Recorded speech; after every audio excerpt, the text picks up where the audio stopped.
fucked all of our conversations about China being fucky, but like that was a real thing. This is not like a meme that China just like blatantly ripped off and stole so much American IP. And it's like, but I mean, how do they manage to do all of this? Like, okay.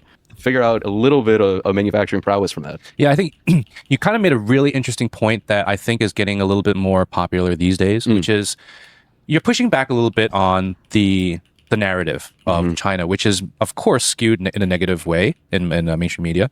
And you have your normie who thinks of China as this communist country with censorship and lack of freedom. Yeah. And it is so fucking annoying that like all the complaints I had about the lefties, like I can't use the word, like even calling somebody anti-Semitic feels cringe as fuck now because they use anti-Semitism so much when they were woke progressive people.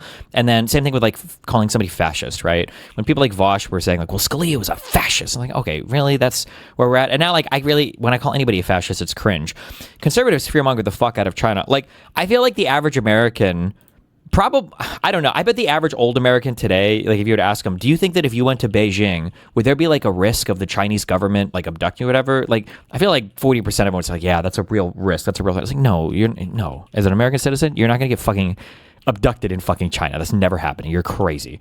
So like the fear mongering is too crazy. But then it allows for people like this to come through like, actually, China's like so amazing. And so they don't really have any fucking problems. And like, well, come on. Control. Yeah.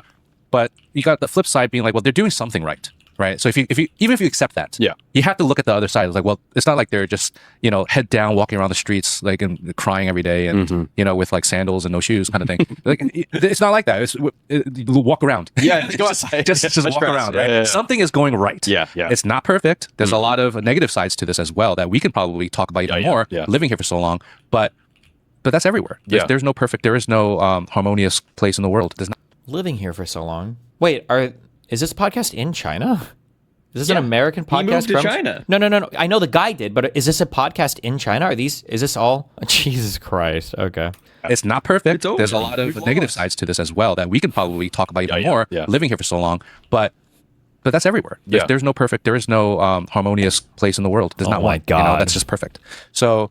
Yeah, I think that's the narrative that I see getting more traction these days, which is being like, okay, you might believe the negative side of it, but there's going to be a flip. Chinese people can speak English, seem a good one. Did you know that? I think there are more, I read this a long time ago, I'm pretty sure it's true. There are more English speakers in China than there are in America. I know that that's true for India. Well, then it must be true for China. So let's look at the flip side and just see what it is. My favorite new thing is like people are like, oh no, China's not even communist anymore. It's like state cap. Well, 2 people in chat said that's not true, so fuck you guys. True in India. It's like, okay, then implement that in the United States.